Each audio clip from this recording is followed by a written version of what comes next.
Donald Trump se convirtió en el nuevo presidente de Estados Unidos luego de ganar las elecciones presidenciales en su país en noviembre pasado. Desde su triunfo, el republicano amagó con la mayor deportación de la historia, prometiendo sellar la frontera con México e imponer más aranceles contra varios países, entre ellos el nuestro, medidas que forman parte de 100 decretos anunciados por el nuevo inquilino de la Casa Blanca. Hay quienes aseguran que el regreso de Donald Trump representa un punto de inflexión para México a causa de distintos temas como el consumo de drogas en el vecino del norte y el combate a los cárteles de la droga, por lo que muchos recomiendan que nuestro país debe evitar a toda costa el choque frontal con el vecino del norte para evitar un conflicto a mayor escala. Por lo pronto, el arribo de Donald Trump al despacho Oval provocó ya una ola expansiva de efectos en la economía y la política internacional que marcará al mundo entero en los próximos años. Esto y más en Lo Marginal en el Centro.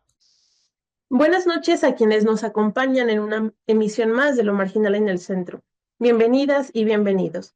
En el programa de esta noche platicaremos sobre el nuevo periodo de Donald Trump al frente de la Casa Blanca y las posibles vías que su investidura abra en la relación con los Estados Unidos mexicanos.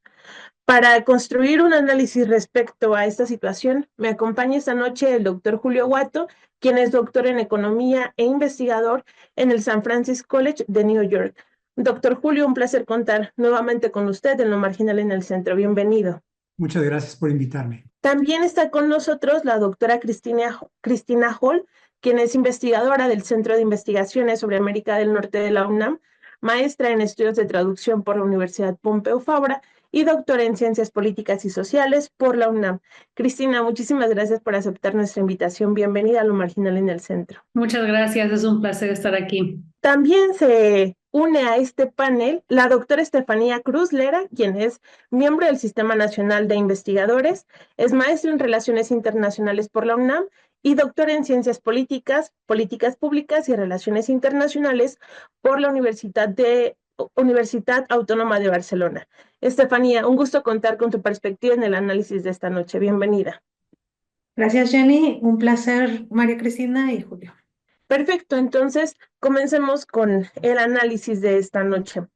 Desde el anuncio de que Donald Trump era el presidente electo de los Estados Unidos, México ha recibido una serie de amenazas en contra por parte de Trump y estas amenazas han tocado temas cruciales como el intercambio económico, la migración e incluso la soberanía de nuestro país. México no ha sido el único país que se ha visto de alguna manera afectado por estas declaraciones que algunos califican más bien de atrevimiento. También ha pasado con Canadá, incluso con Groenlandia. Sin embargo, Donald Trump, el 20 de enero, fue declarado oficialmente el nuevo presidente de los Estados Unidos de América y muchos de los dichos que lanzó como amenazas fueron de alguna manera confirmados durante su primer día como presidente por segunda ocasión. Amenazas como grabar con el 25% a productos mexicanos y canadienses, declarar a los cárteles de la droga mexicanos como organizaciones terroristas extranjeras o la cancelación del programa CBP One para solicitar visa a los Estados Unidos, son algunos de los primeros mandatos presidenciales que por supuesto nos ponen a todos los mexicanos y mexicanas en alerta.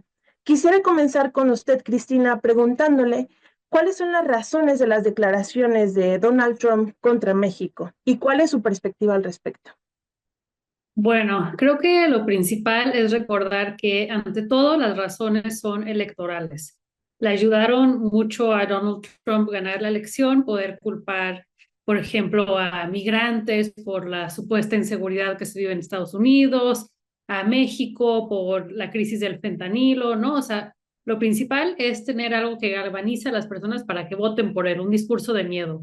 Pero fuera de eso, también él apunta a tres cosas, ¿no? Uno, la crisis de las drogas en Estados Unidos, en específico del fentanilo. Cada año están muriendo decenas de miles de personas en Estados Unidos por el fentanilo. Y aunque en realidad el fentanilo muchas veces viene de China, sí, a veces también de México, y no lo cruzan los migrantes, sino las personas con pasaporte estadounidense, es conveniente culpar a México por el fentanilo y sí existe, por supuesto, el tráfico de fentanilo que viene desde México hacia Estados Unidos.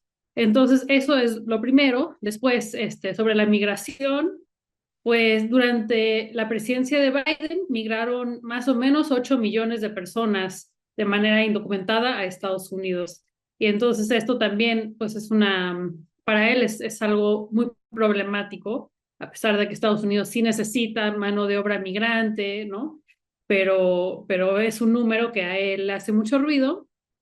Y también hay que decir que en este momento la migración está más baja que de lo que ha estado desde el 2019, pero de todos modos retóricamente le conviene mucho hablar de la crisis de la migración, ¿no? Y también existe un déficit comercial entre México y Estados Unidos, es decir, mientras que Estados Unidos exporta más o menos 350 mil millones de dólares de productos hacia México, importa más de México a Estados Unidos, importa 493 mil millones de dólares de productos. Entonces está importando más de México de lo que gana y entonces esto lo ve como poco conveniente y dice, bueno, ¿qué puedo hacer para incentivar el mercado estadounidense? Pues bueno, ponerle aranceles a los productos exteriores, ¿no? Y esto además me va a ayudar a no tener que subir los impuestos en mi propio país, entonces con estos aranceles voy a poder financiar mis proyectos, ¿no? Pero bueno, principalmente son estas tres cosas, la crisis del fentanilo, para lo que es para él una crisis de migración y un déficit comercial. Sí, sin duda, justamente sobre estos tres puntos que menciona, pues veremos que se tratan los elementos más importantes de la relación México-Estados Unidos, como ya se está viendo. Y quisiera continuar con usted, Estefanía, exactamente en el mismo sentido. ¿Hay alguna declaración, otra declaración o algún otro aspecto que considere importante dentro de lo que Donald Trump ha dicho en contra de México, ha amenazado a México y cuáles considera que son las razones, perdón, de estas declaraciones? Bueno, pues en sintonía con lo que comentó la doctora María Cristina, pues sí, definitivamente hay que tomar en cuenta que actualmente Estados Unidos sufre de una suerte como de decepción del rumbo que está tomando el país, particularmente pues entre los grupos mainstream de la sociedad estadounidense. Y bueno, cuando uno a veces trata de evadir la autocrítica, pues busca el enemigo en el exterior, ¿no? Busca un culpable en el exterior.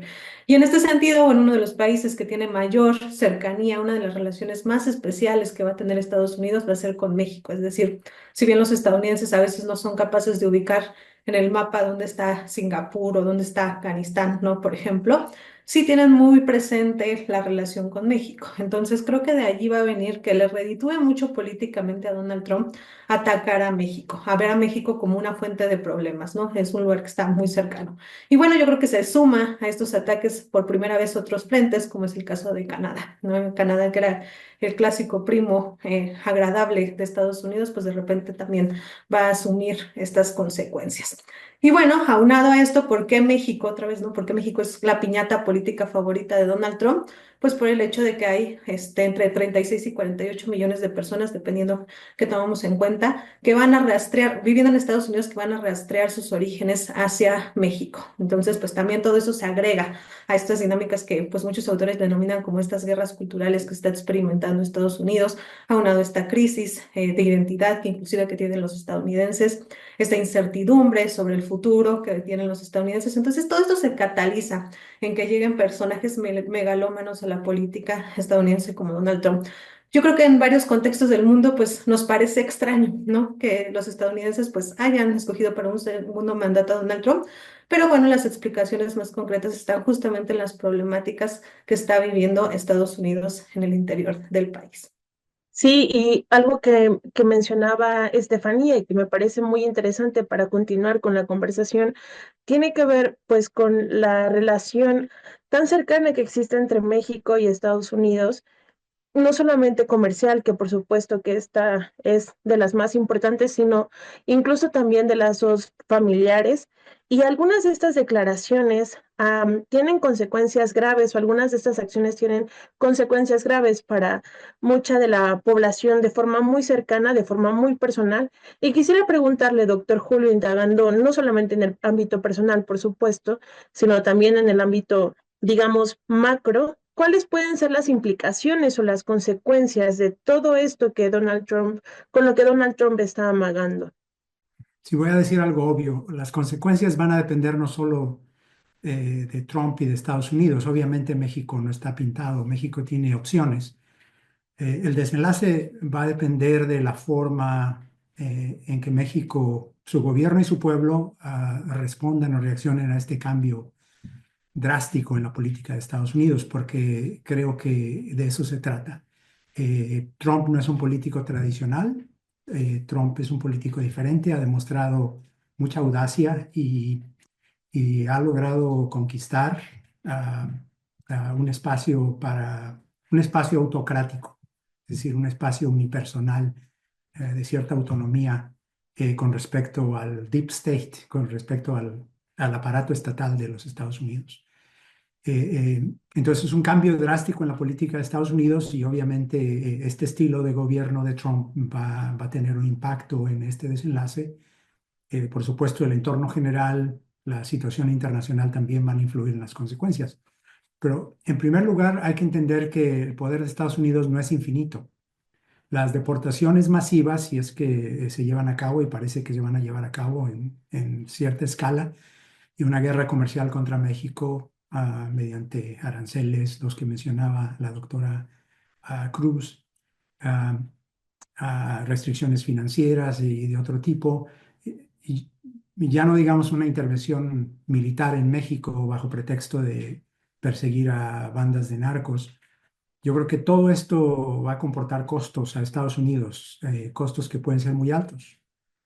Eh, Habría un costo, obviamente un costo político, geopolítico, porque enajenaría a un aliado económico importante cuando Estados Unidos está perdiendo terreno en la economía global.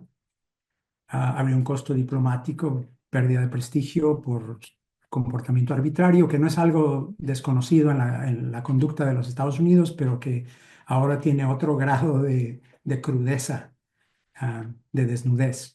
Entonces, no es lo mismo que te respeten en el plano internacional a que te tengan miedo. Bueno, Estados Unidos cree que lo importante es que te tengan miedo, pero yo creo que también es importante que te respeten.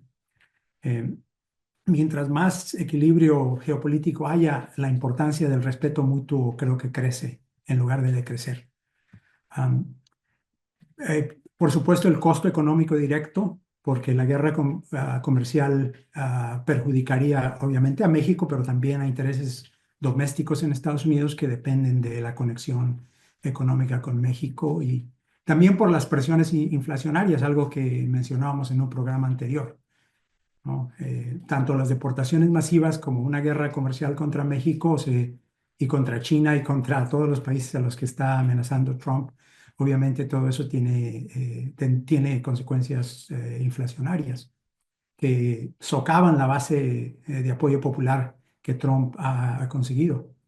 Y por supuesto también el costo militar, el costo en vidas, porque bueno, si Estados Unidos llegara a intervenir en México, las balas no van a volar nada más en una dirección.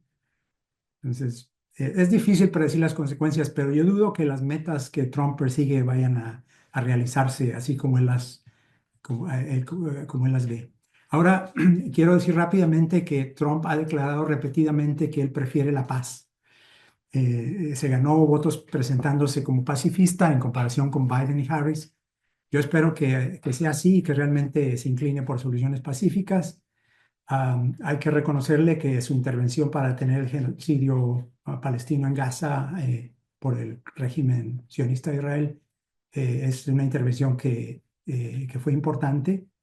Eh, eh, las declaraciones que hizo durante su campaña, que ya no ha hecho, de que va a detener la guerra en Ucrania rápidamente. Es un gesto también prometedor. La reciente conversación que tuvo con Xi Jinping parece que tuvo resultados que satis- satisfacieron ambas partes. Es algo de aplaudir. Entonces, es posible, no sé qué tan probable, que las medidas ejecutivas de Trump y las proclamaciones que ha hecho acaben, eh, que sean más bien una especie de campaña de amenazas para preparar negociaciones, hacer que el gobierno de México haga concesiones, no solamente comerciales, sino también en otros aspectos. Eh, es posible que sea más ladrido que mordida, pero bueno, eso vamos a ver. De cualquier manera, el gobierno de México no se debería tener a eso y el pueblo de México no debería tenerse a eso, porque hay incertidumbre, hay riesgo real. Sí, por supuesto. Esto que menciona lo vamos a comentar un poco más adelante, pero por supuesto que estamos pues a la espera y no podemos estar de forma pasiva esperando solamente el resultado. Y quisiera preguntarle también, Estefanía, en este mismo sentido, ¿cuáles son las implicaciones o las consecuencias que alcanza a notar acerca de los llamamientos o las declaraciones que Trump ha hecho, incluso los decretos que ya ha firmado? Bueno, pues creo que hay muchas aristas de los decretos, son de diferente naturaleza, pero igual voy a hablar de los que yo considero que nos tocan de primera mano. En primer lugar, pues está este decreto de declarar emergencia nacional la situación en la frontera, que es muy polémico porque, bueno, ahí hay que pensar que es una emergencia nacional, ¿no? Y para un presidente resulta muy conflictivo utilizar los fondos de emergencia nacional en cuestiones como esta, que no necesariamente son emergentes cuando pueden pasar cuestiones como huracanes, como incendios, como vimos ahora en Los Ángeles, y entonces también pues eso políticamente, digamos que pone en riesgo pues a la aprobación de un presidente y también, hay que decirlo, pues pone en riesgo a las personas que son víctimas de estos incidentes y que además pues no van a tener apoyo en ese sentido. Pero bueno, la intención de Donald Trump es sacar dinero de esta caja chica para poder utilizarlo en fortificar la frontera, y lo dijo, una de sus intenciones, uno de sus primeros mandatos es blindar la frontera sur de Estados Unidos, la frontera compartida con México. Otra de las cuestiones, por ejemplo, que tiene que ver con esto de declarar emergencia nacional, implica también la posibilidad de movilizar fuerzas federales a la frontera sur. Aquí también otra vez hay un montón de cuestiones polémicas porque, bueno, las fuerzas militares no pueden ser utilizadas para labores policíacas, como sí tendría que ser en el caso de, por ejemplo, la contención de migrantes que quisieran entrar masivamente por la fuerza de Estados Unidos, ¿no? En esta situación de desesperación que implica la cancelación pues, de esta aplicación CBP One. Yo nunca he creído que CBP One haya resuelto nada, en realidad solo optimizó, solo quitó presión sobre las ciudades de la frontera, pero tampoco hizo un sistema de asilo más justo, no transparentó los procedimientos, no, en realidad se comportó como una lotería. Pero bueno, al final decide cancelar esta aplicación de CBP One. ¿Y cuáles son las consecuencias para México? Nuevamente las ciudades fronterizas en México van a haber oleadas de migrantes que van a intentar llegar a un puerto fronterizo para conseguir asilo. México no tiene una estrategia para esto. Sabemos que la atención a las personas solicitantes de asilo, a las personas que vienen en caravanas, viene principalmente de organizaciones de la sociedad civil y son ellos los que nuevamente tendrán que dar la cara ante la falta de una estrategia. Luego están otras cuestiones que van, por ejemplo, como el hecho de determinar la ciudadanía por nacimiento en Estados Unidos. Eso evidentemente se va a detener en cortes, está en la 14ª enmienda, ya hubo un caso en la Suprema Corte, precisamente un caso de California con la ley de exclusión de chinos que, digamos que permitió que esto siguiera para los hijos de los inmigrantes. Entonces, definitivamente esto yo creo que no va a llegar a ningún lado. Y luego tenemos cuestiones tan absurdas, ¿no? Que son como cambiar en los documentos oficiales del gobierno de Estados Unidos el Golfo de México al Golfo de América, o cambiar el nombre al Monte Denali por Monte McKinley. Y a mí me parecen francamente absurdas porque nada se acaba por decreto, ningún problema. Y creo que esto es muy significativo, ¿no? Por ejemplo, se le cambia el nombre al Monte Denali con Barack Obama y la gente le seguía llamando Monte McKinley. Entonces, bueno, el presidente puede cambiar el nombre, pero bueno, en los dichos populares sigue siendo lo mismo, ¿no? Entonces, tenemos un montón, digamos que multiplicidad de órdenes ejecutivas que van de distintos ámbitos, pero yo creo que muchas de ellas van a ser frenadas en corte. Donald Trump ya tiene récord. En 48 horas ya tiene cerca de 10 procesos legales para frenar estas órdenes ejecutivas. Entonces creo que estamos en un proceso de ajuste en estos primeros días de la presidencia de Donald Trump y las consecuencias pues apenas se van a ir viendo. Y eso que menciona Estefanía, por supuesto que es muy importante porque, pues de todos modos, muestra que aunque las declaraciones sean muy fuertes, hay cosas que se pueden hacer para preservar los derechos y las libertades alcanzadas hasta ese momento, e incluso tratar de buscar la ampliación de estas libertades y de estos derechos, no solamente para la población de Estados Unidos, sino para quien nos interesa, que es la gente mexicana que está viviendo en Estados Unidos de cualquier forma, en cualquier tipo de situación. Y para ir cerrando este programa, quisiera preguntarle, Cristina, acerca de la respuesta del gobierno mexicano que está encabezado por la doctora Sheinbaum ante esta situación. Ya lo mencionaba el doctor Watto, México no puede tener una respuesta pasiva. Yo también lo concuerdo con eso y quisiera preguntar, ¿cuál es el análisis que tú ves? ¿Qué te parecen las respuestas que ha dado la doctora Sheinbaum? Y sobre todo, ¿qué tanto realmente se pueden tomar acciones contundentes frente a lo que Donald Trump está amagando hacer en contra de México? Bueno, pues han sido respuestas, yo creo que mixtas. En el ámbito del fentanilo, sí hubo un cambio con respecto a la administración de Andrés Manuel López Obrador, que buscaba más este lema de abrazos, no balazos, ¿no? O sea, no va a haber combate frontal con las organizaciones criminales, ¿no? Y ahora ya vemos como un cambio de estrategia con Harfuch. Ya confiscaron 50 millones de dosis de fentanilo, ¿no?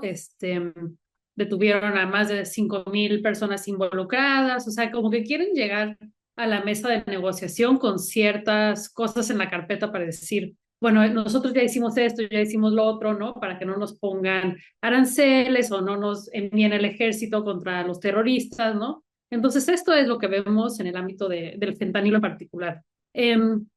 Sobre los aranceles y el déficit comercial, pues yo creo que la estrategia ha sido pues pobre, ¿no? Están realmente apostando porque Estados Unidos va a continuar con el nearshoring, o sea que al final ellos solo se está apostando porque lo de los aranceles no va a suceder.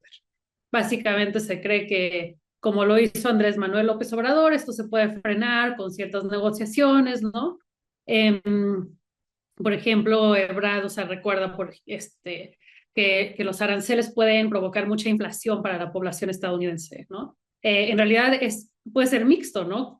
Igual como puede sumar el 25% en el precio final de un producto en Estados Unidos, también los productores mexicanos pueden decidir poner un descuento sobre sus productos para que estén equiparables y entonces México es el que pierde, ¿no? O también es posible que realmente sí se incentive un mercado mayor en Estados Unidos y entonces México pierda cierto terreno en sus exportaciones. Bueno, ¿qué más se ha hecho? Pues se ha recordado la interdependencia que tenemos, ¿no? Con empresas como Ford y GM, ¿no? General Motors, Stellantis, que sí dependen mucho de la cadena de suministros entre ambos países.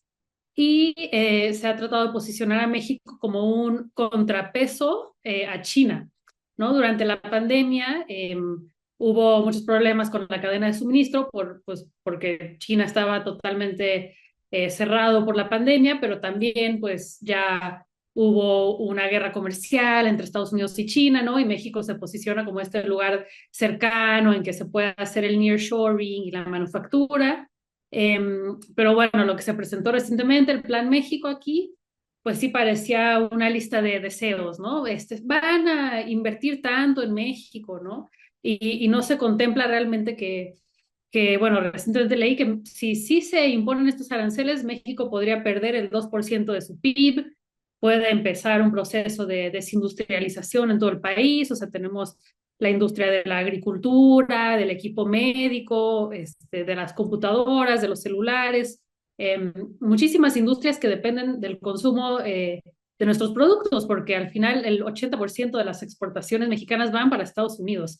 Entonces, realmente a mí en este sentido me ha parecido pobre la respuesta, pero a lo mejor va a funcionar, ¿no? A lo mejor pues sí es es una apuesta de, pues no van a suceder estos aranceles y son una táctica de negociación como lo fueron con el Trump de hace 2 términos, pero la realidad es que en esta ocasión llega un Trump muy beligerante, o sea que quiere reconquistar Panamá y Groenlandia. Bueno, digo reconquistar, pero me equivoqué, no es una reconquista, sino que quiere tomar el control. Y tiene mucho más apoyo, tiene a la oligarquía tecnológica con él, entonces es un momento mucho más delicado, ¿no? Eso en cuanto al déficit comercial. Ahora, en cuanto a la migración, pues yo creo que con la cancelación del CBP 1 y todas estas medidas de cerrar la frontera, pues quedará varada muchísima gente en México, ¿no? Y hay una respuesta para quienes están en retorno, ciudadanos mexicanos deportados, sí hay una respuesta que ahora se llama México te abraza. Están abriendo varios puntos de atención en que pues te dan hospedaje, comida, en lo que te sacan los trámites de identificación, te anotan en el IMSS, te anotan para los programas de bienestar. O sea, sí está bastante pues interesante este proyecto que se hizo junto con el ACNUR y la UIM, pero para los migrantes extranjeros yo no he visto nada. Y esto es realmente problemático, ¿no? Se dejó de otorgar la tarjeta humanitaria ya hace mucho tiempo, que era lo que permitía que los migrantes de otros países en México pudieran trabajar, pudieran tener acceso a la educación, ¿no? Y otros servicios. Eso se dejó de otorgar. Y entonces, ¿qué sucede cuando tienes personas sin derechos en tu país? Pues acaban siendo muy vulnerables al crimen organizado y eso acaba siendo un caos. Creo que la respuesta no debería ser frenar a personas, sino darles pues un cierto contexto de derechos. Sí, sin duda, sobre todo en esta última parte, pues se trata de una cuestión a la que a México le toca directamente porque pues somos la frontera sur de Estados Unidos, pero que México no puede responder a toda la gente que está siendo expulsada de Estados Unidos.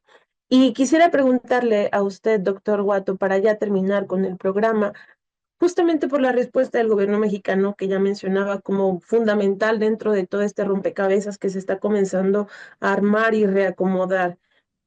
¿Qué le parece a usted las declaraciones de la doctora Sheinbaum, pero sobre todo lo que se ha empezado a construir, las posibles negociaciones que se puedan entablar, etcétera, etcétera? Bueno, no tengo el nivel de detalle en la información sobre las respuestas del gobierno de México que tiene la doctora Holt, entonces me parece que su evaluación hay que tenerla en mucha consideración. Mi respuesta va a ser un poco más general. Por lo que yo sé, la respuesta de la doctora Sheinbaum, la presidenta, a, a las amenazas y todo esto ha sido una respuesta tranquila y mesurada. Yo creo que esto está bien, proyectar calma y obviamente el gobierno de México no debe caer en dimes y diretes con su principal socio comercial y su poderoso vecino, que es todavía, por lo menos oficialmente, la mayor potencia mundial. Sin embargo, y repito, sin conocimiento de detalle, yo creo que en las declaraciones públicas la presidenta ha estado minimizando algo o mucho el peligro al que México está expuesto con este giro político tan drástico en Estados Unidos. La mesura y la calma están bien, pero creo que es una cosa de matiz. Yo creo que debería advertírsele claramente al pueblo de México que hay incertidumbre, es decir, que ignoramos qué es lo que va a pasar con certeza ante este cambio político en Estados Unidos y que por ello hay un riesgo significativo, un riesgo importante de que las relaciones con ese país se deterioren a pesar de los esfuerzos de México por mantenerlas y reforzarlas y advertir de las consecuencias serias que esto puede acarrear sin espantar a la gente, sin caer en pánico, pero sí darle una mejor medida de la seriedad del riesgo. Y también creo que esta es una manera de enviarle un mensaje a Trump de que México no se va a arrugar fácilmente. Que esto no es algo que México haya buscado o que esté buscando, pero que si se presenta el conflicto, México va a tener que darle cara con dignidad, mesura, ateniéndose al derecho internacional, etcétera. pero creo que hay que llamar al pueblo de México a cerrar filas, a decir que se van a evitar conflictos innecesarios con Estados Unidos, de nuevo, una respuesta mesurada, incluso ofrecer cooperación a Estados Unidos en las áreas en donde se necesite, pero con respeto a las soberanías, siempre respetando y buscando el bienestar, etcétera, la seguridad de los mexicanos. Yo creo que está bien que se hayan enfatizado los intereses comunes que se tienen con Estados Unidos, económicos, etcétera, y de otro tipo. En fin, que por México no va a quedar. Pero por otro lado, uno de los derechos soberanos de México es obviamente cooperar internacionalmente con quien a México se le dé la gana, con quien México considere conveniente. Entonces yo creo que sin mucho ruido, México tiene que hacer un esfuerzo diplomático sustancial para ampliar como sea posible, para reforzar como sea posible su base de alianzas internacionales. Yo creo que México debe estudiar seriamente la posibilidad incluso de solicitar ingreso a los BRICS, eh, un- eh, unirse más en las alianzas comerciales que hay en la zona del Pacífico, en donde obviamente China desempeña un rol de líder. Es cosa de diversificar la cartera comercial y económica de México, de cooperación internacional de México. No se trata de negar la necesidad de mantener cooperación económica con Estados Unidos, sino simplemente prepararse ante una situación de riesgo, no poner todos los blanquillos económicos en la misma canasta. Eh, Ahora hay que entender que Estados Unidos, no solamente Trump, aunque Trump presenta esto de manera mucho más desnuda, incluso hizo alusión a la doctrina del destino manifiesto en su discurso inaugural, que es una doctrina profundamente racista, ¿no? Es la idea de que Estados Unidos, es decir, los inmigrantes blancos, sobre todo anglosajones, de cultura anglosajona que llegaron a este continente tienen el derecho señalado por Dios de expandirse territorialmente a expensa de las poblaciones que se les atraviesen.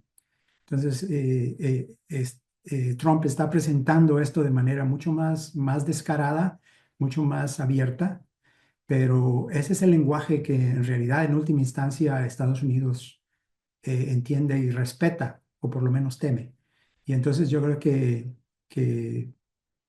hay que decirle a los mexicanos que hay un riesgo real, ojalá que no, pero yo creo que vienen tiempos complicados que van a poner a prueba tanto al gobierno como al pueblo de México. Ojalá que yo esté equivocado, espero que esté yo equivocado, pero si no, yo creo que va a hacer falta mucha unidad, serenidad, preparación, organización y disposición incluso al sacrificio, si a eso llegaran las cosas. Esos son mis 2 centavos de opinión, Jay. Sí, doctor, muchas gracias. La verdad es que eso que menciona usted acerca de la necesidad de la diversificación de la cartera económica, junto con la que mencionaba la doctora Cristina acerca de la cantidad, del porcentaje que va de nuestras mercancías a los Estados Unidos, sí muestran de algún modo la dependencia económica que tenemos de Estados Unidos y por qué, pues quien sea que esté en la oficina presidencial de la Casa Blanca, pues puede hacer declaraciones de este tipo y ponernos en una situación realmente incómoda e innecesaria para el pueblo de México. Sin duda hay mucho por hacer. El gobierno de la doctora Claudia Sheinbaum pues tendría que estar pensando, seguramente lo están haciendo, esperemos que sea así, cuáles son las mejores alternativas para el pueblo de México, que al final pues es quien realmente importa dentro de todo este entramado geopolítico. Agradezco mucho al doctor Julio Guato, agradezco mucho a la doctora María Cristina, también a la doctora Estefanía Cruz por acompañarnos en este programa, en este análisis de lo marginal en el centro de esta ocasión, y a quien nos acompañó en esta emisión. Nos vemos la siguiente ocasión. Hasta la próxima.